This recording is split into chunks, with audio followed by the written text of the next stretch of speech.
ठरलं तर मग 23 नोव्हेंबरच्या भागाचा प्रोमोची सुरुवात होते ती सायली आणि प्रतिमा मंदिराच्या आवारात उभ्या असताना. प्रतिमा अत्यंत समाधानाने म्हणते, "किती प्रसन्न वाटते ना सायली?" सायली त्याला दुजोरा देत म्हणते, "हो ना प्रतिमात्या, आणि आज दर्शनाचं कारण पण तसंच खास आहे. तुमची स्मृती परत आली म्हणून देवीचे आभार मानायचे आहेत मला." याचवेळी मंदिराच्या आत महिपत शिकरे पूजा करताना दिसतात, तर सायली आणि प्रतिमा मंदिराच्या बाहेर उभे असतात. दुसऱ्या बाजूला अर्जुन मंदाच्या घरी येतो. तो मंदाला लहानपणीच्या प्रियाचा, म्हणजेच अर्जुन समजत असलेल्या सायलीचा फोटो दाखवतो.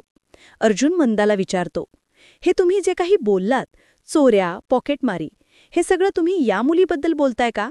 मंदा लगेच उत्तर देते, "अहो साहेब, आपण त्या दिवशीपासून याच पुरीबद्दल बोलतोय ना, आणि मी इथे लोकांना उत्तरं देत फिरते."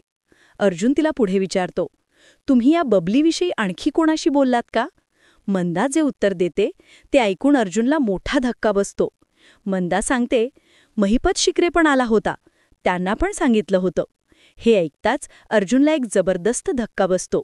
महिपत शिकरेचा या प्रकरणातील सहभाग आता उघड झालेला आहे. या नाट्यमय वळणावर हा प्रोमो थांबतो. महिपतचा उद्देश काय असेल? अर्जुन आता कोणती पावले उचलणार? पुढील भागात कळेल. भेटूया पुढील भागात. तोपर्यंत नमस्कार.